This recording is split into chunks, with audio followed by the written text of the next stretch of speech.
আমাদের আজকের আলোচ্য বিষয় হচ্ছে কিভাবে আমরা আমাদের দুনিয়ার এই সংক্ষিপ্ত জীবনকে কাজে লাগাবো এবং আমাদের হায়াতে এবং রিজিকে বরকত নিয়ে আসবো। প্রথমে আমি শুরু করতে যাচ্ছি একটা হাদিস থেকে। রাসূলুল্লাহ সাল্লাল্লাহু আলাইহি ওয়াসাল্লামকে একজন সাহাবী প্রশ্ন করলেন, ইয়া রাসূলুল্লাহ সাল্লাল্লাহু আলাইহি ওয়াসাল্লাম, মানুষের মধ্যে সবচেয়ে ভাগ্যবান কারা?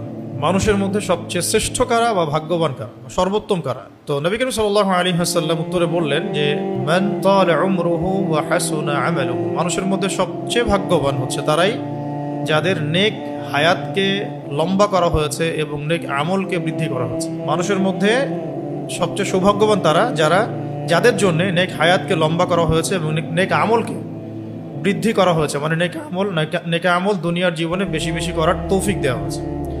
এই মানুষেরা সবচেয়ে বেশি সৌভাগ্যবান। তো এই হাদিস থেকেই এই টপিকটা আসে যে কিভাবে আমরা সেই সৌভাগ্যবানদের অন্তর্ভুক্ত হব। আসলে নেক হায়াত লম্বা হওয়ার অর্থ কী, নেক আমল বৃদ্ধি পাওয়ার অর্থ কী, কোনগুলোই বা নেক আমল আর কোনগুলো বেশি বেশি করলে আমাদের হায়াতে বরকত আসবে।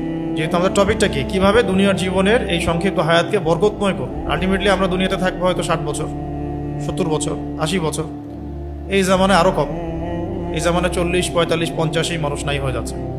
আগেকার জামানায় মানুষ 100 বছর বাঁচত আর কি। তো এইখানে এই হাদিসটার ব্যাখ্যায় আসলাফগণ, আমাদের আসলাফগণ বলতে পূর্বসূরীরা, সাহাবায়ে কেরাম, তাবেঈন, তাবেঈন এবং আমাদের আকাবিরগণ, তারা তিনটা ব্যাখ্যা করেছেন যে এক, বয়সের মধ্যে বরকত হবে। বয়স ম্যাথমেটিক্যালি বৃদ্ধি পাবে এমন নাও হতে পারে, কিন্তু বয়সের মধ্যে বরকত হবে। যেমন কেউ যদি 40 বছরে কিছু কাজ করতে পারতো, সে 30 বছরে করতে সক্ষম হবে ইত্যাদি। মানে বয়সের মধ্যে বরকত হবে, সময় দীর্ঘ হবে, তার কাজে বরকত হবে, তার দিনে রাতে হায়াতে যৌবনে সবকিছুর মধ্যে আল্লাহ পাকের পক্ষ থেকে একটা বারাকা আসবে। আর এই বারাকাটা সাইন্টিফিক্যালি ব্যাখ্যা করা সম্ভব না, এটা আধ্যাত্মিক ব্যাপার। বারাকা আমাদের আসলাফগণ তাদের 60 বছর বয়সে যে যতগুলো কাজ করেছেন দিনের জন্য, আমাদেরকে 100 বছর হায়াত দিলেও মনে হয় আমরা সেটা করতে পারবো, সম্ভব না। তো বারাকা অন্য জিনিস, এটাকে মানে আমরা প্রোটেস্ট্যান্ট ভার্সনে বুঝতে গেলে সমস্যা। আর আমরা যে প্যাটার্নে পড়াশোনা করি, যোগ বিয়োগ গুণ ভাগ সব ম্যাথামেটিক্যাল, এইসব সেন্সে বারাকা বোঝাটা খুব ডিফিকাল্ট। বরকত আসলে কাকে বলে? হ্যাঁ, যেমন আমরা এখন বলি যে সপ্তাহ যাচ্ছে দিনের মতো, মাস যাচ্ছে সপ্তাহের মতো, আর বছর যাচ্ছে মাসের মতো। এটা কিন্তু হাদিসে আসছিল, এটা কিন্তু হাদিসে এসেছে যে আখিরুজ্জামানে এমন হবে। কিন্তু আসলে এটা কিভাবে হবে? ঘড়ির কাটার সময় কি কমে যাচ্ছে? না। বছরের ক্যালেন্ডার থেকে কি দিন হারিয়ে যাচ্ছে? এমনও না। কিন্তু সময়ের গতি বাড়ছে, এটা আমরা বুঝতে পারছি, উপলব্ধি করছি। আমরা যদি অন্তত একটা দিন সম্পূর্ণ ডিভাইস থেকে মুক্ত থাকি, আর্লি ঘুমাই, ফজরের আগে উঠি, তাহাজ্জুদের সময় উঠি, তাহাজ্জুদ পড়ি, ফজরের নামাজ পড়ি, সকালবেলা কাজ করি এবং সারাদিন আমরা সুন্নাহ মাফিক জীবনযাপন করি, নিজেরাই বুঝতে পারবো যে আজকের এই দিনে আমি অনেক কাজ করতে পারছি। আর যদি দেখা যায় আমরা লেট নাইট ঘুমাই, উঠি একদম 12টা 1টায় বা 10টায়, সারাদিনে কাজ কমে গেল, দিন কোন দিক থেকে চলে গেল আমরা টের পেলাম। তো বারাকা অন্য ব্যাপার, এটাকে আমরা সাইন্টিফিক্যালি ব্যাখ্যা করতে পারবো না। আর এটা জরুরি না যে ইসলামের কোনো বিষয়কে প্রমাণ করতে বৈজ্ঞানিক ব্যাখ্যা লাগবেই, এটা জরুরি না। ঠিক আছে, এই মেজাজ থেকে বের হতে হবে যে প্রত্যেকটা বিষয়ের সাইন্টিফিক ব্যাখ্যা দেন। বারাকার সাইন্টিফিক ব্যাখ্যা দেওয়া সম্ভব না, এটা উপলব্ধি করা সম্ভব। ঠিক আছে, আচ্ছা, ওইটা অন্য আলোচনা। আমরা ইনশাল্লাহ একদিন বারাকা টপিক নিয়ে কথা বলবো। আজকে বলছি এই হাদিসটার ফাহাম। রাসূল সাল্লাল্লাহু আলাইহি ওয়াসাল্লাম যে বললেন সবচেয়ে সৌভাগ্যবান ব্যক্তি তারা যাদের জন্য নেক হায়াতকে লম্বা করা হয়েছে, নেক আমলকে বৃদ্ধি করা হয়েছে। আসলাফগণ বলেছেন নেক আমলকে বৃদ্ধি করা হয়েছে আর নেক হায়াতকে লম্বা করা হয়েছে, এর অর্থ হচ্ছে বয়সের মধ্যে বরকত হবে। 2 নাম্বার একটা অর্থ এটাও হতে পারে যে প্রকৃতপক্ষেই বয়স বৃদ্ধি পাবে। হয়তো হায়াত ছিল, আল্লাহ ভালো জানেন, আমরা তো জানি না, মনে হতো যে 40 বছর বাঁচবে, 50 বছর বাঁচবে, আল্লাহ পাক বরকত দিয়ে দিয়েছে, বৃদ্ধি করে দিয়েছে। বৃদ্ধি করার পরে সেটা কত হবে সেটাও তাকদীর, সেটাও আগে থেকেই লেখা ছিল। এটা তার দোয়ার ফল, কাজের ফল, নেক আমলের ফল। তো এটা একটা রিকোয়েস্ট থাকবে, তাকদীর নিয়ে অতিরিক্ত চিন্তা করবেন না। তাকদীর এই বিষয়টাকে নিয়ে অতিরিক্ত চিন্তা করতে যাবেন না, কারণ মিসগাইডেড হওয়ার সম্ভাবনা থাকে, ভাগ্য নিয়ে বেশি চিন্তা করতে থাকে। এটার কোনো কুল কিনারা খুঁজে পাওয়া আমাদের পক্ষে সম্ভব না। যদি কোনো ব্যক্তির বয়স 50 বছর হতো, সে তার কাজ দিয়ে, আখলাক দিয়ে, আমল দিয়ে, দোয়া দিয়ে এটা আল্লাহ পাক তাকে 60 বছর করে দিয়েছেন। ওই 60 বছরটাও আগে থেকে আল্লাহ পাক লিখে রেখেছিলেন। আল্লাহ পাক জানতেন যে জীবনের এই সময় গিয়ে সে তওবা করবে, ইস্তেগফার করবে, আমার পথে ফিরে আসবে, প্রচেষ্টা চালাবে, আমি তাকে বাড়াই দেব। ওইটা আমরা আমাদের এই এই যে ব্রেন, বস্তুবাদী চিন্তার যে জগৎ, এটা দিয়ে ব্যাখ্যা করতে পারবো না। আর 3 নম্বর হচ্ছে, এটাও একটা অর্থ হতে পারে, আসলাফগণ বলেছেন সেই ব্যক্তির ইন্তেকালের পর তার কর্মগুলো আছে, নেক আমল, এগুলো সারা দুনিয়ায় ব্যাপকভাবে সমাদৃত হবে এবং ছড়িয়ে পড়বে, এবং যুগ যুগ ধরে মানুষ এর ফল ভোগ করতে থাকবে। যেমন আবু হানিফা রাহমাতুল্লাহ আলাইহি, তার কাজের ফল আমরা এখনো ভোগ করছি। ইমাম শাফিঈ, আহমদ বিন হাম্বল রাহমাতুল্লাহ আলাইহি, ইমাম মালিক রাহমাতুল্লাহ আলাইহি, সাহাবায়ে কেরাম, তাবেঈন, তাবেঈন, 4 ইমামগণ, ইমামদের যুগ, আকীদার ইমামগণ, হাদিসের ইমামগণ, ফিকহের ইমামগণ, সবার কাজের ফল আমরা ভোগ করছি না? এখনো শত শত না, লক্ষ লক্ষ আরবি কিতাব আছে যেগুলো বাংলায় বা অন্য কোনো ভাষায় অনুবাদিত হয় না। এমন হাজার হাজার লাখ লাখ আরবি বই আছে যেগুলো অনুবাদই হয়নি, এখন আমরা জানি না বই মধ্যে কি আছে। ইমাম বুখারী রাহমাতুল্লাহ আলাইহি যে হাদিসের কিতাব সংকলন করেছেন, এটা ফল এখন পর্যন্ত মানুষ ভোগ করছে প্রায় যে 1200 বছর হয়ে গেল, 1250 বছর হয়ে গেল। তার মানে তিনি দুনিয়াতে নাই, কিন্তু তার কীর্তি দুনিয়াতে নেক আমল অবশিষ্ট থেকে গেছে, এবং এর ওসিলায় মানুষ উপকৃত হচ্ছে, তিনি সাদাকায়ে জারিয়ার নেকি পাচ্ছেন। এটাও একটা অর্থ হতে পারে, লিমান তাআলা উমরুহু ওয়া হাসুনা আমালুহু। তো এখানে আসলাফগণ 3টা ব্যাখ্যা করেছেন। কয়টা? 1 নম্বর কি বললাম, বয়স বাড়ার অর্থ হচ্ছে হায়াতে বরকত হওয়া, রিজিকে বরকত আসা, যেটা আমরা উপলব্ধি করতে পারবো কিন্তু সায়েন্টিফিক্যালি ব্যাখ্যা করতে পারবো না। 2 নম্বর হচ্ছে প্রকৃতপক্ষেই বয়স বৃদ্ধি পাওয়া। যেমন আনাস রাদিয়াল্লাহু আনহুর বয়স ছিল 100 বছরের বেশি, বয়স মানে সত্যি সত্যি বৃদ্ধি পেয়েছে। রাসূল সাল্লাল্লাহু আলাইহি ওয়াসাল্লাম দোয়া, এটা সামনে আসবে হাদিসটা। আরেকটা হলো মৃত্যুর পর তার উত্তম স্মরণ, তার কীর্তিগুলোর উত্তম স্মরণ এবং বাস্তবায়ন। এখন যে বিষয়টাতে আসতে যাচ্ছি, যে কিছু আমল আমাদেরকে বলে দেওয়া হয়েছে, যে আমলগুলোর মধ্য দিয়ে মানুষ তাদের হায়াতে এবং রিজিকে বরকত নিয়ে আসতে পারে, এবং এই হাদিসের উপরে বাস্তবায়ন মানে আমল করতে পারে। এই হাদিসের উপরে লিমান তাআলা উমরুহু ওয়া হাসুনা আমালুহু, প্রথম যে আমলটা হলো যার দ্বারা মানুষের রিজিক এবং হায়াত বৃদ্ধিপ্রাপ্ত হয়, সেটা হলো উত্তম চরিত্র। উত্তম চরিত্র, এর মধ্যে অনেক কিছু পড়ে যায়, এটা অনেক বড় একটা কথা।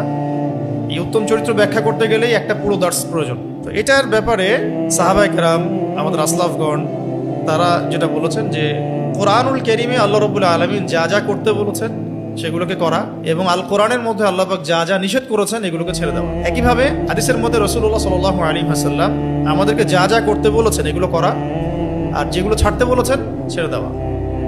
মানে কোরআন এবং সুন্নাহর সামগ্রিক জীবনে পরিপূর্ণ অনুসরণকে উত্তম চরিত্র বলা হয়। এটা হলো মূল কথা। তারপরে আসে অন্যান্য বিষয়গুলো, শুদ্ধতা, নম্রতা, বিনয়, আত্মসম্মানবোধ, এই বিষয়গুলো একটা একটা করে পয়েন্ট আসে। উত্তম চরিত্রের উপরে অনেক কিতাব আছে, ওগুলো ইনশাল্লাহ আপনারা পড়তে পারবেন। আমি খালি পয়েন্ট আজকে বলে দিলাম যে উত্তম চরিত্রের মধ্য দিয়ে নেক আমলে এবং হায়াতের মধ্যে বরকত নিয়ে আসা সম্ভব। এবং একটা হাদিস এটাও বলা হয়েছে যে কিয়ামতের মাঠে মিজানের পাল্লায়, কিয়ামতের মাঠে যে মিজান উপস্থাপন করা হবে বা স্থাপন করা হবে, সেই মিজানের পাল্লায় উত্তম চরিত্রের চাইতে বেশি কোনো কিছুই ভারী হবে না। না নামাজ, মানে তাহাজ্জুদ, আমাদের অন্যান্য সাদাকা, নেক আমল, প্রচেষ্টা, এগুলোর চাইতেও উত্তম চরিত্রের ওজন বেশি হবে। আল্লাহ পাক আমাদের সবার চরিত্রকে সুন্দর করে দেন। এর জন্য একটা দোয়া আছে, আল্লাহুম্মা কামা আহসানতা খালকি ফাআহসিন খুলুকি, যেটা আমরা কি পড়ি? আয়না দেখার সময় পড়ি। আয়না দেখার সময় যদি নিজের কাছে ভালো লাগে, তাহলে অবশ্যই মাশা আল্লাহ বলতে বলবেন। মাশা আল্লাহ লা কুওয়াতা ইল্লা বিল্লাহ, অথবা মাশা আল্লাহ, এতটুকু অন্তত। বাচ্চাকে দেখে ভালো লাগলো, নিজের বাচ্চা হোক, অন্য বাচ্চা হোক, কোনো কাপড় দেখে, কোনো গাড়ি দেখে, আপনার নিজের জমি দেখে, ফসল দেখে, নিজের সম্পদ দেখে ভালো লাগলেও বলতে হবে মাশা আল্লাহ লা কুওয়াতা ইল্লা বিল্লাহ। আর যদি এখানে ফখর আসে, অহংকার আসে, তাহলে ধ্বংস হয়ে যেতে পারে। মাশা আল্লাহ বললে ইনশাল্লাহ এটা নষ্ট হবে না, চোখ লাগবে না। মানুষের নিজের চোখ নিজের গায়ে লাগতে পারে, নিজের চোখও নিজের গায়ে লাগতে পারে। এই জন্যে আয়না দেখলেও মাশা আল্লাহ বলা উচিত যদি ভালো লাগে। আর এটা বলা উচিত, আল্লাহুম্মা কামা আহসানতা খালকি ফাআহসিন খুলুকি, আল্লাহুম্মা কামা আহসানতা খালকি ফাআহসিন খুলুকি। আল্লাহ, আপনি আমার সৃষ্টিকে যেমন সুন্দর করেছেন, আমার চরিত্রকেও এমন সুন্দর করে দিন। ঠিক আছে? অথবা এভাবে বলা যায়, আল্লাহুম্মা কামা হাসানতা খলকি ফাহাসসিন খুলুকি, এইভাবেও দোয়াটা পড়া যায়। আর সকাল সন্ধ্যা এই দোয়াটাও পড়া যায়, আল্লাহুম্মা ইন্নী আউযু বিকা মিন মুনকারাতিল আখলাকি ওয়াল আমাল ওয়াল আহওয়াই ওয়াল আদওয়া। এই দোয়াটাও পড়া যায়, সকালেও পড়া যায়, সন্ধ্যায় পড়া যায়, এছাড়া যে কোনো সময় পড়া যায়, যে কোনো সময়। আল্লাহুম্মা ইন্নী আউযু বিকা মিন মুনকারাতিল আখলাকি ওয়াল আমালি ওয়াল আহওয়াই ওয়াল আদওয়াই। হে আল্লাহ, আমি তোমার কাছে আশ্রয় প্রার্থনা করছি মন্দ চরিত্র থেকে। মন্দ চরিত্র থেকে আশ্রয় প্রার্থনা করলে তো চরিত্র ভালোই হয়ে গেল। আল্লাহুম্মা ইন্নী আউযু বিকা মিন মুনকারাতিল আখলাক, এক নাম্বার, ওয়াল আমাল, এবং অপছন্দনীয় কাজ থেকে, ওয়াল আহওয়া, প্রবৃত্তির দাসত্ব থেকে, ওয়াল আদওয়া, এবং জটিল জটিল কঠিন যে রোগ ব্যাধিগুলো আছে এগুলো থেকে। চারটা গুরুত্বপূর্ণ বিষয় থেকে সকালে এবং সন্ধ্যায় আশ্রয় চাওয়া যায়, চাওয়া উচিত আসলে। তো এটা একটা আমল। আপাতত আমরা জানলাম মিজানের পাল্লায় সবচেয়ে ভারী হবে কি, এবং নিজের হায়াত এবং রিজিকের মধ্যে বরকত নিয়ে আসার প্রথম মাধ্যম কি, চরিত্র ভালো করা। আল্লাহ পাক আমাদের সকলের চরিত্রকে সুন্দর করে দেন। আচ্ছা, 2 নম্বর হচ্ছে আত্মীয়তার সম্পর্ক বজায় রাখা। আত্মীয়তার সম্পর্ক শক্ত করে বজায় রাখা। আখিরুজ জামানের অন্যতম একটা অবহেলিত আমল হচ্ছে আত্মীয়তার সম্পর্ক নষ্ট করা। অথচ আবু জেহেলের যুগেও মানুষ আত্মীয়তার সম্পর্কের ব্যাপারে খুবই কঠোর ছিল। 2 নম্বর পয়েন্ট হচ্ছে আত্মীয়তার সম্পর্ক বজায় রাখা। তো এই আমলটার কথা বলতে গিয়ে বলছিলাম যে এই আমলটা বর্তমান সময়ে অবহেলিত, কিন্তু আইয়ামে জাহিলিয়াতেও এই আমলটা অবহেলিত ছিল না। আইয়ামে জাহিলিয়াতেও আত্মীয়তার সম্পর্কটা অনেক শক্তিশালী একটা আমল ছিল। কাফেররা এমনভাবে আত্মীয়তার সম্পর্ক বজায় রাখতো যেমনটা এখন আমরা রাখি না মুসলিমরা। একটা খালি মিসাল দিব আপনাদেরকে, একটা মিসাল, সেটা হচ্ছে কয়েকটা মিসাল মাথায় আসতেছে, একটা বলছি যে আপনারা সিরাত পড়লে দেখবেন, পুরো সিরাতটা পড়লে দেখবেন মক্কার 13 বছরে নবী সাল্লাল্লাহু আলাইহি ওয়াসাল্লাম এবং সাহাবায়ে কেরামকে 3 বছর সামাজিকভাবে বয়কট করা হয়েছে। রাসূল সাল্লাল্লাহু আলাইহি ওয়াসাল্লামকে এবং বনু হাশিমকে। কোন গোত্রকে? কেন বনু হাশিমকে?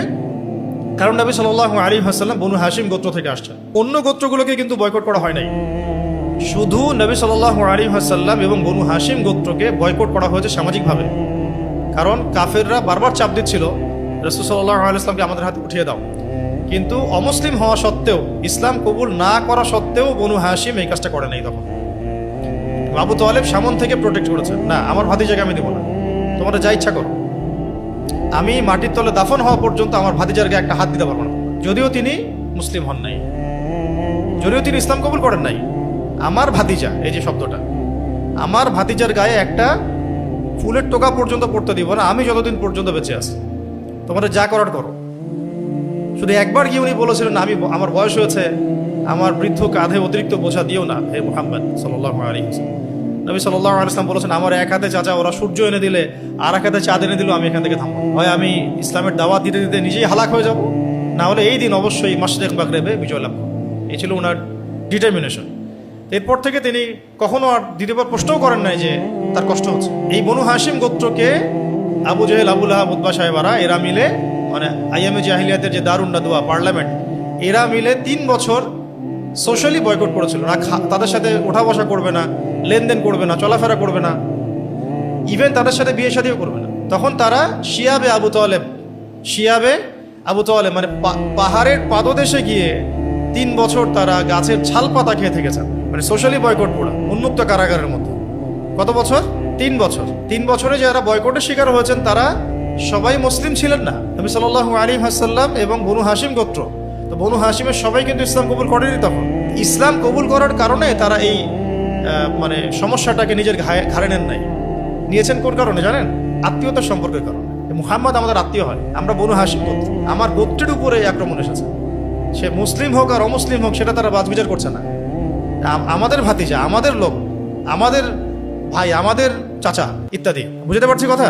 3 বছর যে তারা কষ্ট করে শিয়াবে আবু তালেবে থাকতে লাগলো, এটা শুধুমাত্র ইসলাম কবুলের কারণে না। বনু হাশিমের সবাই তখন ইসলাম কবুল করে নাই, কিছু কিছু মানুষ করেছেন। তো তাদের জন্য তো একটা যৌক্তিক যে আমি ইসলাম কবুল করেছি তাই আমাকে তারা বয়কট করে দিল। বাকি বনু হাশিমের যারা ইসলাম কবুল করে নাই, তারা কেন এই সাফারিংসটা নিজেদের ঘাড়ে নিবে? কোন কারণ নিয়েছে? শুধু আত্মীয়তার সম্পর্কের কারণে। আর আজকে মুসলিম হওয়ার পরেও মুসলিম ভাইয়ের পাশে দাঁড়ায় না। বুঝতে পারতেছি? আজকে মুসলিম হওয়ার পরেও একটা মুসলিম দল বা একটা মুসলিম সংগঠন আরেকটা মুসলিম সংগঠনের পাশে দাঁড়ায় না, একজন মুসলিম ভাই আরেকজন মুসলিম ভাইয়ের পাশে দাঁড়ায় না। বনু হাশিম তখন ইসলাম কবুল করেনি সবাই, কিছু মানুষ ইসলাম কবুল করেছেন, তাদের জন্য এটা তো যৌক্তিক, আমি ইসলাম কবুল করেছে তাই আমাকে এই বার্ডেনটা নিতে হচ্ছে। বাকিরা কিন্তু ইসলাম কবুলের কারণে এই ত্যাগ স্বীকার করেন নাই। আমার গোত্রের মানুষ কষ্টে আছে তাই আমি ওখানে গেছি, আমার ভাতিজা কষ্টে আছে তাই আমি তাকে সাপোর্ট করতে গেছি। তার এখান থেকে কত বড় শিক্ষা আছে দেখেন। আত্মীয়তার সম্পর্ক তারা আইএমএ জাহিলিয়াতেও রক্ষা করতো, সে আত্মীয়তার সম্পর্ক আজকে আখিরুজ্জামানে মানে উঠে গেছে বললেই চলে। ইল্লা মাশা, কিছু কিছু জায়গায় বাদ দিয়ে, খাস করে শহর কেন্দ্রিক জীবন ব্যবস্থা আমরা যারা থাকি, আমাদের মধ্যে এই মানে আত্মীয়তার সম্পর্কে যে বন্ডিং, এটা দিন দিন কমতেছে।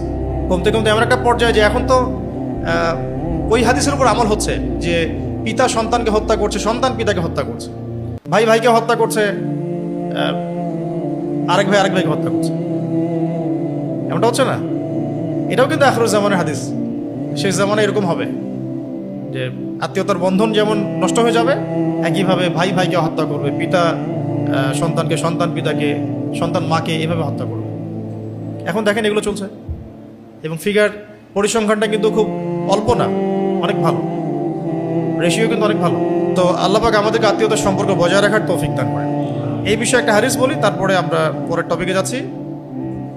এই বিষয়ে একটা হাদিস আব্দুল্লাহ বিন মাসউদ রাদিয়াল্লাহু আনহু থেকে আসছে যে রাসূলুল্লাহ সাল্লাল্লাহু আলাইহি ওয়াসাল্লাম বলেছেন, যে ব্যক্তি চায়, যে ব্যক্তি পছন্দ করে, যে ব্যক্তি ভালোবাসে যে আমার হায়াতকে লম্বা করা হোক, রিজিককে বৃদ্ধি করা হোক, এটা কে না চায়? আদতে সবাই চায়। তো নবী সাল্লাল্লাহু আলাইহি ওয়াসাল্লাম বলছেন, যে ব্যক্তি পছন্দ করে বা ভালোবাসে যে আমার হায়াতকে লম্বা করা হোক, মানে নেক হায়াতকে লম্বা করা হোক এবং নেক আমলকে বৃদ্ধি করা হোক, বা আমার রিজিককে বাড়িয়ে দেওয়া হোক, তাহলে সে যেন আত্মীয়তার সম্পর্ক বজায় রাখে। এটা মূল কথা।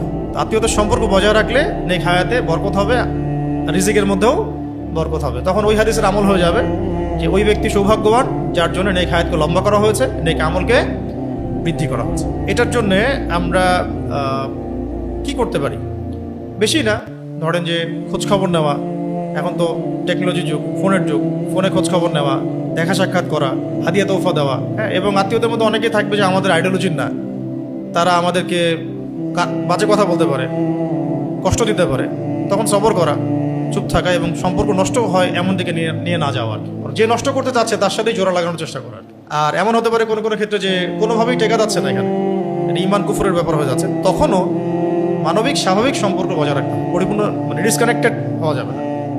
অসুস্থ হয়ে গেছে দেখতে যাওয়া, ইন্তেকাল করলে অবশ্যই জানাজা যাওয়া, কোনো সমস্যায় পড়লে তার বিপদে সাহায্য করা, মানে যেভাবে হোক এই হাদিসটা মাথায় রাখা যে আমাকে আত্মীয়তার সম্পর্ক ছিন্ন করা যাবে না, তার কিছু উপকার করলে আমার রিজিকে বরকত হবে, আমার হায়াতে বরকত হবে। এটা আমি আমার স্বার্থে করতেছি, আল্লাহর সন্তুষ্টি। সে আমাকে ভালো বললো না খারাপ বললো, বা আমি যা দিচ্ছি সেটা ফিডব্যাক যদি নাও পাই, তবুও আমি আমার রবের সন্তুষ্টির জন্যে আর আমার ইহকাল পরকালীন স্বার্থে আমি কাজটা করছি। এটা আমার বিজনেস, আমার ব্যবসা। এমন অনেক পরিবার থাকতে পারে যে বাবা তাকে কষ্ট দিচ্ছে, মা কষ্ট দিচ্ছে, ভাই কষ্ট দিচ্ছে, অন্য আত্মীয় জমি জমা নিয়ে ঝামেলা করতেছে, ব্যবসা নিয়ে ঝামেলা করছে, এরকম অনেক ফ্যামিলি এখন আছে। এই জায়গায় আমাদের সবর করতে হবে। চূড়ান্ত পরিণতিতে না গেলে, মানে এমন একটা লেভেল থাকে মানুষের লাইফে যে তখন আর কোনোভাবে পসিবল হচ্ছে না, ওই রকম লেভেলে না যাওয়া পর্যন্ত সবরুন জামিল, উত্তম ধৈর্য।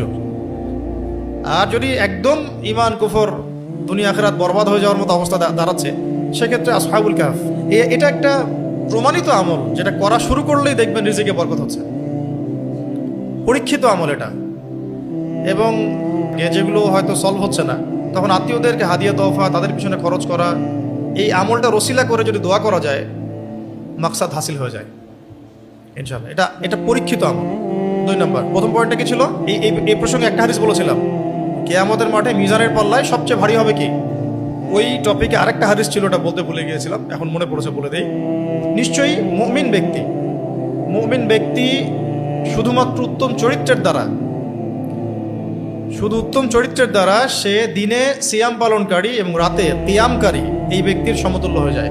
দিনের বেলা সিয়াম রাখছে একজন ব্যক্তি কন্টিনিউয়াসলি, রাতের বেলা কন্টিনিউয়াসলি সে তাহাজ্জুদ পড়ছে, এই নেকিটা সে পেয়ে যাবে তার চরিত্রের কারণে। বুঝতে পারছি? 3 নম্বর পয়েন্ট হচ্ছে প্রতিবেশীর সাথে ইহসান করা। ইহসান মানে ভালো আচরণ করা বা সৌহার্দ্যের আচরণ করা। এটা করলে বয়স বাড়ে, বয়সের মধ্যে বরকত হয়। এই বিষয়ে একটা হাদিস নবী সাল্লাল্লাহু আলাইহি ওয়াসাল্লাম বলেছেন, জিবরাইল আলাইহিস সালাম প্রায় বারবার আমার কাছে এই বিষয়ে ওসিয়ত করতেন যে আমি যেন প্রতিবেশীর হক আদায় করি।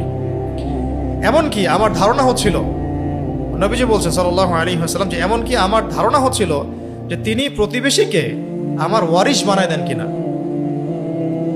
মানে প্রতিবেশীকে আমার ওয়ারিশ বা অংশীদার বানায় দেন কিনা, সম্পত্তির ওয়ারিশ বানায় দেন কিনা। যেমন একজন ব্যক্তির ওয়ারিশ থাকে না, ছেলে মেয়ে স্ত্রী সন্তান ইত্যাদি। তো আমার ভয় হচ্ছিল যে প্রতিবেশীকে তিনি আমার ওয়ারিশের অন্তর্ভুক্ত করে দেন কিনা। এত বেশি আমাকে তাগাদা দিতেন যাতে আমি প্রতিবেশীর অধিকার রক্ষা করি। খেয়াল করে দেখবেন নবী সাল্লাল্লাহু আলাইহি ওয়াসাল্লামের বাসায় যদি সামান্য কিছু রান্না হতো, তিনি বলতেন যে ঝোলটা বেশি করে দাও যাতে করে প্রতিবেশীকে দিয়ে আসা যায়। ওই যে পায়ের খুর হলেও হাদিয়া দিয়ে আসো, অনেক হাদিস আছে, আমরা ইনশাআল্লাহ পরের দার্সগুলোতে আলোচনা করব।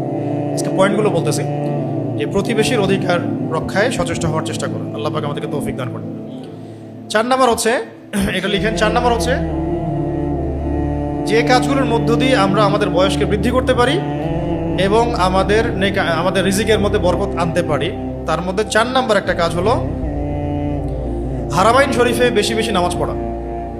হারামাইন শরীফে বেশি বেশি নামাজ পড়া। হারামাইন শরীফ তো বুঝতে পারছেন, বুঝেন নাই? হারামাইন মক্কা মদিনায়, মসজিদ নববীতে এবং মসজিদুল হারাম, এই দুইটা জায়গায় বেশি থেকে বেশি নামাজ পড়া, ফরজ নফল সব, ফরজ প্লাস নফল যেটা সুযোগ হয় সেটাই। আমরা হারামাইন শরীফে বেশি বেশি নামাজ আদায় করতে পারলে হায়াতে রিজিকে বরকত হবে। কিভাবে হবে একটা মিসাল দিচ্ছি। রাসূলুল্লাহ সাল্লাল্লাহু আলাইহি ওয়াসাল্লাম ইরশাদ করেছেন যে আমার মসজিদে, মানে মসজিদ নববীতে, আমার মসজিদ মানে কোনটা? মদিনায়, মসজিদ নববীতে 1 রাকাত সালাত আদায় করা, 1 রাকাত নামাজ পড়া অন্য মসজিদের 1000 রাকাতের সমতুল্য। ঠিক আছে? মানে যদি মসজিদে নববীতে আমরা 2 রাকাত নামাজ পড়ি ফরজ নামাজ, 1000 ফরজ নামাজের নেকি হয়ে গেল। 1 রাকাত কেউ নফল নামাজ পড়েছে, 1000 নফল নামাজ পড়ার নেকি তার আমলনামায় যুক্ত। এবং দ্বিতীয় অংশে তিনি বলেছেন যে মসজিদুল হারামে, মানে মক্কায় মসজিদুল হারামে 1 রাকাত নামাজ পড়া অন্য মসজিদের 1 লক্ষ রাকাতের সমান। 1 লক্ষ রাকাত ফরজ নামাজ পড়তে আমাদের কত বছর লাগতে পারে হিসাব করে আপনারা বের করতে পারবেন। 1 লক্ষ ওয়াক্ত, সরি 1 লক্ষ ওয়াক্ত, 1 লক্ষ ওয়াক্ত ফরজ নামাজ, মানে 1 লক্ষ ফজরের নামাজ, 1 লক্ষ জোহরের নামাজ, 1 লক্ষ আসরের নামাজ, 1 লক্ষ মাগরিব, 1 লক্ষ এশা পড়তে কত বছর লাগতে পারে? আপনারা বের করে হিসাব করে কত বছর লাগতে পারে।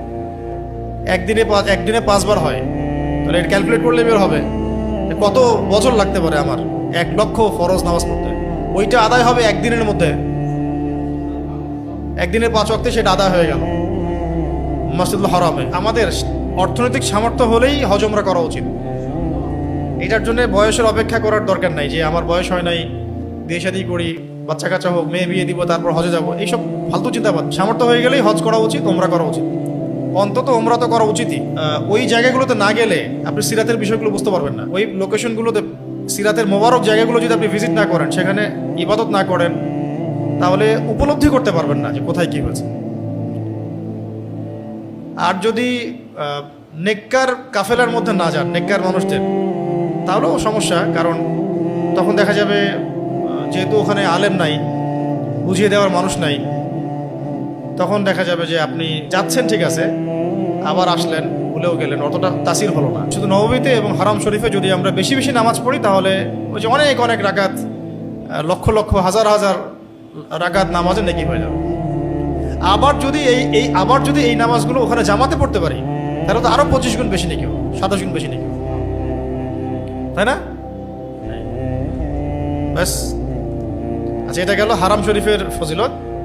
আচ্ছা, আরো আছে ওখানে মসজিদে কুবা আছে, সেখানে গিয়ে নামাজ পড়লে একটা কবুল উমরার নেকি হয়, 2 রাকাত নামাজ পড়লে। ঠিক আছে? মানে এইগুলো বুঝিয়ে বলা সম্ভব না, ওখানে যেতে হবে। সময় পেলে, সুযোগ হলেই অন্তত 7 দিন, 10 দিন, 1 মাস, 40 দিন থেকে আসতে হবে।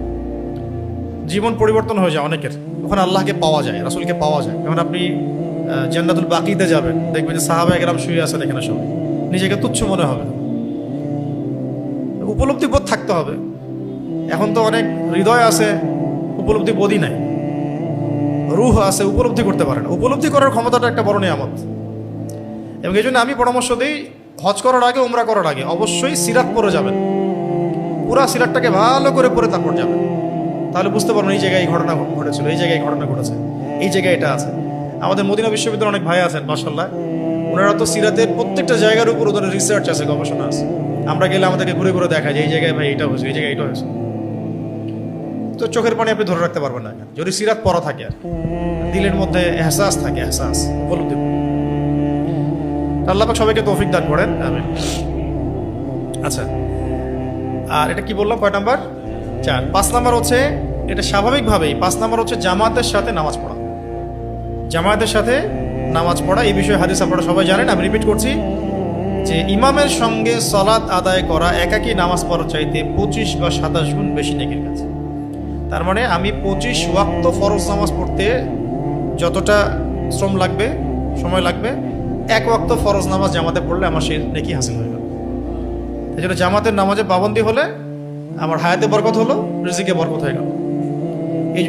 এটা শেখার জন্য বা ধরে রাখার জন্যে, জামাতের নামাজের পাবন্দি ধরে রাখার জন্যে দিনী সার্কেলের সাথে থাকতে হবে, একা থাকা যাবে না। দিনী ভাইদের সাথে দিনী সার্কেলে থাকতে হবে এবং আল্লাহর রাস্তায় সময় দিতে হবে। কারণ আপনি আল্লাহর রাস্তায় সময় দিবেন, তাবলিগে যাবেন বা নেককার মানুষদের সাথে কোনো কাফেলায় যাবেন, সফরে যাবেন, তখন এটা পাবন্ধ হবে, ধরে রাখতে পারবেন। দোয়া কবুল হবেই এমন বিশ্বাস রেখেই দোয়া করতে হবে যে আমার দোয়া কবুল হবেই ইনশাআল্লাহ। এরকম মানে কনফিউশনে থাকা যাবে না যে আল্লাহ পাক কি কবুল করবেন না করবেন না। আমাদের একজন উস্তাদ বলতেন, দোয়া করার সময় এমনভাবে দোয়া করবা যেন আল্লাহ পাক আমার এই দোয়াটা কবুল করবেন ইনশাআল্লাহ, এইরকম ইয়াকিন রেখে দোয়া করবা। ঠিক আছে? মিজাবের নিচে, মিজাব যেখানে বৃষ্টির পানিটা পড়ে ওই নিচেও দোয়া কবুল হয়। আর একজন ইমাম, হিসনে হাসিন কিতাবের লেখক, হিসনে হাসিন কিতাবের লেখক, উনার কিতাবের মধ্যে একটা জায়গায় নিয়ে আসছেন যে রাসূলুল্লাহ সাল্লাল্লাহু আলাইহি ওয়াসাল্লামের রওজা মোবারক, এখানে দোয়া করলে দোয়া কবুল হয়। তো তাকে জিজ্ঞাসা করা হয়েছে দলিল কোথায়, তাকে বলা হয়েছে যে দলিল কোথায়।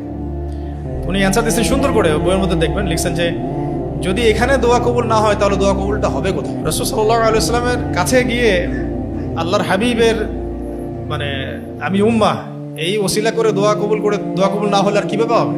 দালিলিক আমল করা ভালো, বা দলিল খুঁজতে গিয়ে আবার প্রোটেস্ট্যান্ট ভার্সনে যাওয়া ঠিক না। সবকিছু ক মানে ক, খ মানে খ, এমন না বিষয়। মাঝখানে অনেক কিছু আছে যেগুলো সাহাবায়ে কেরামদের অনেকের আমল থেকে, উম্মার ইজমা থেকে এগুলো প্রমাণিত, পরীক্ষিত কিছু বিষয়। এই জন্যে কখনোই আকাবের আসলাফদের এই মানে আইডিওলজি থেকে দূরে সরে যেতে হয় না। আমরা তাদের চেয়ে বেশি বুঝি না, তারা যেহেতু করেছেন আমি করতে অসুবিধা নাই। তো আল্লাহ পাক আমাদেরকে এই বিষয়গুলো মাথায় রাখার তৌফিক দান করেন। 6 নাম্বার হচ্ছে, এটা অনেকে জানেন না, এটা বলে দেই। 6 নাম্বার হচ্ছে নফল নামাজগুলো বাড়িতে আদায় করা। নফল নামাজগুলো বাড়িতে আদায় করা কারণ কি? হাদিসটা শুনেন। সুহাইব রুমি রাদিয়াল্লাহু আনহু থেকে বর্ণিত, রাসূলুল্লাহ সাল্লাল্লাহু আলাইহি ওয়াসাল্লাম বলেছেন, একজন মানুষের নফল সলাত, একজন মানুষের নির্জনে নফল সলাত মানুষের চোখের সামনে নামাজ আদায় করার চাইতে 25 গুণ বেশি নেকি। মানে ধরেন নফল কোনো নামাজ আপনি বাসায় পড়ছেন, চোখের আড়ালে, মানুষের চোখের আড়ালে, এই নামাজটা মানুষের চোখের সামনে পড়ার চাইতে 25 গুণ বেশি নেকি। যেমন তাহাজ্জুদ, যেমন সলাতুল হাজত, সলাতুল তাওবা, চাষ্টের নামাজ, ইশরাকের নামাজ। ইশরাক তো মসজিদেই হয়ে যায়। তারপরে আওয়াবিন, হ্যাঁ, বা তাহিয়াতুল ওযু, এরকম যত নামাজ আছে এগুলো, বা যে কোনো নফল নামাজ, এগুলো চোখের আড়ালে পড়াই উত্তম। তাহলে 25 গুণ বেশি নেকি হবে। মানে মানুষের চোখের সামনে আপনি 25 রাকাত নামাজ পড়লে যে নেকি পাবেন, চোখের আড়ালে 1 রাকাত পড়লেই সে নেকি পাবেন। 1 রাকাত তো নামাজ হয় না, 2 রাকাত। লোকচক্ষুর সামনেও সুন্নত নামাজ পড়া যায়, অসুবিধার কিছু, এটা বাধ্যতামূলক না। কিন্তু বাসায় পড়ে জামাত ধরা, রাসূল সাল্লাল্লাহু আলাইহি ওয়াসাল্লাম এটা করতেন। বাসায় সুন্নত নামাজ পড়ে জামাত ধরতেন। ফজরের সুন্নত পড়ে ডান কাঁধে একটু শুয়ে থাকতেন, বেলাল রাদিয়াল্লাহু আনহু সে ডাক দিলে উনি কি নামাজ ধরতেন। সুন্নত নামাজ বাসায় পড়াও গুরুত্বপূর্ণ সুন্নাহ, ভালো সুন্নাহ। তার মানে এটা না যে এই নামাজগুলো বাসাতেই পড়তে হয়। আমাদেরকে আবার শরীয়ত বুঝতে হবে ভালোভাবে। এক অংশ বুঝবেন, উল্টাপাল্টা বোঝা যাবে না। এটা আমাদের বাঙালি জাতির সমস্যা। কিন্তু একটা কথা বললে ওইটাকে অন্যভাবে বুঝে আর কি, যেটা বোঝা সেটা বুঝতেছে না, পরিপূর্ণটা বুঝতেছে না, আংশিক বুঝতেছে। সুন্নাত নামাজ চোখের আড়ালে পড়া নেকির কাজ, সুন্নাত। আর সুন্নত নামাজগুলো কিন্তু নফলের অন্তর্ভুক্তই, এগুলো নফলের অন্তর্ভুক্তই, ঠিক আছে? তো এগুলো চোখের আড়ালে পড়া বেশি নেকির কাজ। তার মানে এই না এটা চোখের আড়ালে পড়া বাধ্যতামূলক। কোনো ব্যক্তি নফল নামাজ লোকচক্ষুর সামনে পড়ার চাইতে লোকচক্ষুর আড়ালে পড়লে 25 গুণ বেশি নেকি হবে। ঠিক আছে? তো এখন দেখেন আমরা সারা বছর কত নফল নামাজ পড়ি, এইগুলো যদি কিছু কিছু নামাজ চোখের আড়ালে পড়লাম তাহলে আমার বেশি নেকি হয়ে গেল। এটা কিন্তু অনেকেই জানে না। 7 নম্বরটা জুমার দিন কেন্দ্রিক, এটা অনেক অনেক খুতবাতেই আমি বলেছি আর এই আমলটা। জুমার দিনের একটা আমল আছে, এটা করলেও আমাদের হায়াতে এবং রিজিকে সময় বরকত হবে এবং অল্প সময় বেশি নেকি হাসিল করতে পারবো।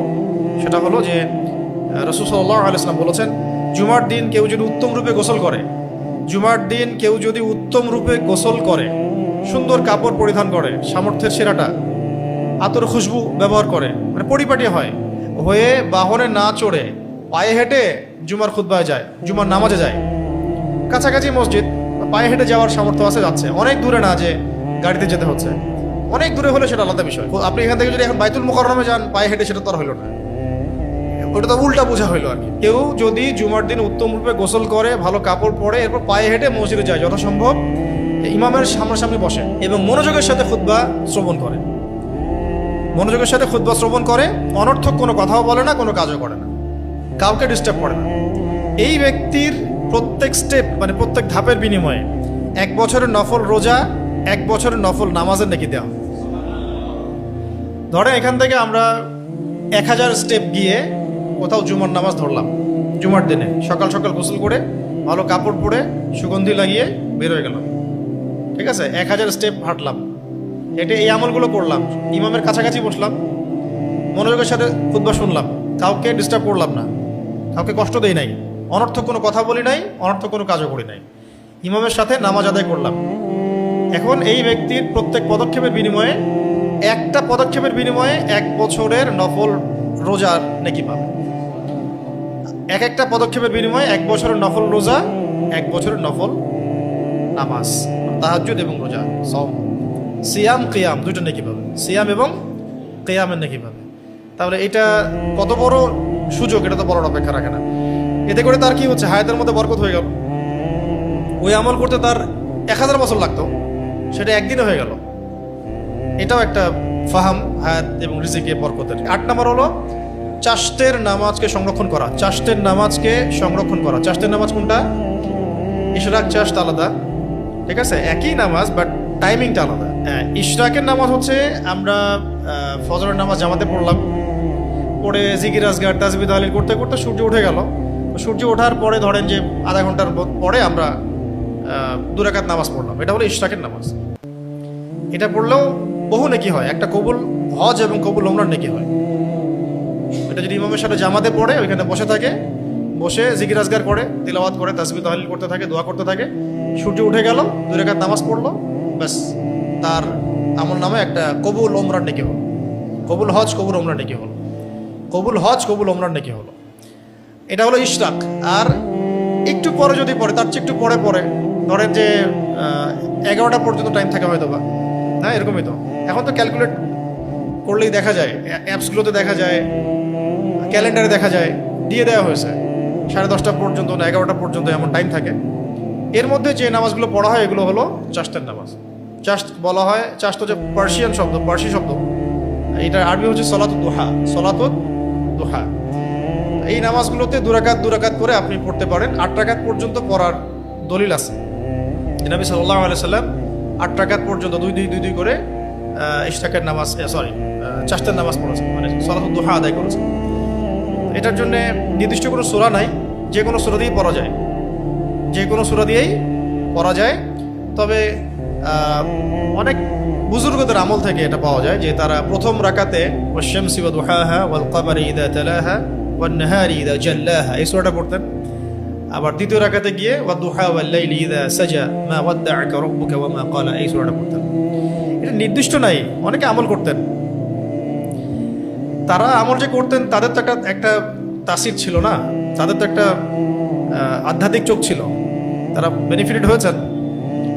তো এইরকম নির্দিষ্ট কোনো সূরা নাই, আমরা যে কোনো সূরা দিয়ে পড়তে পারি। তবে অনেকে এটা আমল করতেন। তা আবার প্রথম রাকাতে সূরা দুহা, দ্বিতীয় রাকাতে সূরা আলাম নাশরাহ লাকা সাদরাক, এইটাও আমল করতেন। এটার ব্যাপারে একটা হাদিস আছে, এটা শুনেন। সেটা হচ্ছে রাসূল সাল্লাল্লাহু আলাইহি ওয়াসাল্লাম বলেছেন যে তোমাদের শরীরের প্রতিটি জোড়ের উপরে, মানে 360টা জোড়ের উপরে প্রতিদিন সকালে একটা করে দান করা উচিত। এটা বললাম একটু আগে। প্রতিটি সুবহানাল্লাহ একটা করে দান, প্রতিটি আলহামদুলিল্লাহ একটা করে দান, প্রতিটি লা ইলাহা ইল্লাল্লাহ একটা করে দান, প্রত্যেকটা আল্লাহু আকবার বলাও একটা করে দান, প্রত্যেকটা সৎ কাজে আদেশ করা একটা করে দান, প্রত্যেকটা অসৎ কাজে নিষেধ করা একটা করে দান। আর এগুলোর পরিবর্তে কেউ যদি 2 রাকাত চাষ্টের নামাজ পড়ে তার 360টা দানের নেকি হয়ে যাবে। 9 নম্বর ইশরাকের সালাত, ইশরাককে আলাদা করে বলার দরকার আছে? আর 9 নম্বর ইশরাকের সালাত, শুধু ফজিলতটা বলে দেই। ইশরাক তো বুঝতে পারছেন কোন নামাজটা, আর ফজিলতটা হচ্ছে, হাদিসটা শুনে রাখেন। আনাস বিন মালিক রাদিয়াল্লাহু আনহু থেকে বর্ণিত, তিনি বলেন রাসূল সাল্লাল্লাহু আলাইহি ওয়াসাল্লাম বলেছেন, যে ব্যক্তি ফজরের নামাজ জামাতে আদায় করবে, যে ব্যক্তি ফজরের নামাজ জামাতে আদায় করবে, অতঃপর সূর্য উদিত হওয়া পর্যন্ত সে স্থানেই ওযু অবস্থায় বসে আল্লাহর জিকির করতে থাকবে, অতঃপর 2 রাকাত নামাজ আদায় করবে, তার জন্য একটা পরিপূর্ণ হজ এবং পরিপূর্ণ উমরার সওয়াব লেখা হবে। এবং এই কথাটা নবী সাল্লাল্লাহু আলাইহি ওয়াসাল্লাম 3 বার তাগাদা দিয়ে বলেছেন যে পরিপূর্ণ সওয়াব, পরিপূর্ণ সওয়াব, পরিপূর্ণ সওয়াব। 10 নম্বর হচ্ছে মসজিদের মধ্যে দ্বীনি শিক্ষা নিতে যাওয়া, মানে মসজিদের ভিতরে দ্বীনি শিক্ষা দেয়া এবং নেয়া। মসজিদের মধ্যে, কোথায়? মসজিদের মধ্যে দ্বীনি শিক্ষা নেয়া এবং দেয়া। আবু উমামা রাদিয়াল্লাহু আনহু থেকে বর্ণিত, তিনি বলেন রাসূল সাল্লাল্লাহু আলাইহি ওয়াসাল্লাম ইরশাদ করেছেন, যে ব্যক্তি শুধুমাত্র জ্ঞান শেখার জন্যে বা শেখানোর উদ্দেশ্যে মসজিদে যায় তাকে একটা পরিপূর্ণ হজের নেকি দেওয়া হয়। জানতো সবাই জানে না কিন্তু এটা। যে ব্যক্তি শুধুমাত্র দ্বীনের জ্ঞান শেখার জন্যে বা কাউকে শিক্ষা দিবে এই জন্য মসজিদে যায়, তার আমল নামায় একটা করে হজের নেকি দেওয়া হয়। মানে মসজিদে যে দার্সগুলো হয়, এটাতে যে দার্স দিচ্ছেন তিনি হজের নেকি পাচ্ছেন, সেটা আমিও জানতাম না এক সময়, এগুলো না পড়ার আগে। আর যারা এখানে দার্স শুনতে আসছেন তারাও অনেকে জানেন না যে এখানে এত বড় নেকি সুযোগ আছে। আবার মক্তবের ক্লাসগুলো, কোরআন শিক্ষার ক্লাসগুলো, হাদিসের তালিমগুলো, এগুলোতে এই নেকি হয়। তো এটা দ্বারা শুধু মানে মসজিদি উদ্দেশ্য এমন নাও হতে পারে, যে কোনো দিনই আসর যেখানে দিন শিক্ষা দেওয়া হচ্ছে বা শিখছে মানুষ, এটাও তার মধ্যে অন্তর্ভুক্ত হবে। চল 10টা বিষয় জানলাম, যে 10টা কাজের মধ্য দিয়ে আমরা আমাদের দুনিয়ার সংক্ষিপ্ত জীবনের যে হায়াত, এটাকে বরকতময় করতে পারি, আমাদের আমলগুলোকে বাড়াতে পারি। আমাদের টপিক ছিল কি, যে কোন কোন কাজগুলোর মধ্য দিয়ে আমরা আমাদের দুনিয়ার জীবনকে কি করব, বরকতময় করব। এবং ওই হাদিসের অন্তর্ভুক্ত হব যে নবী সাল্লাল্লাহু আলাইহি ওয়াসাল্লাম বলেছিলেন যে সবচেয়ে সৌভাগ্যবান ব্যক্তি তারা যাদের জন্যে লিমান তালা উমরুহু ওয়া হাসুনা আমালুহু, যাদের জন্য নেক হায়াতকে দীর্ঘ করা হয়েছে এবং নেক আমলকে বৃদ্ধি করা হয়েছে। আল্লাহ পাক আমাদের সবাইকে তাদের অন্তর্ভুক্ত হওয়ার তৌফিক দান করেন। আমিন।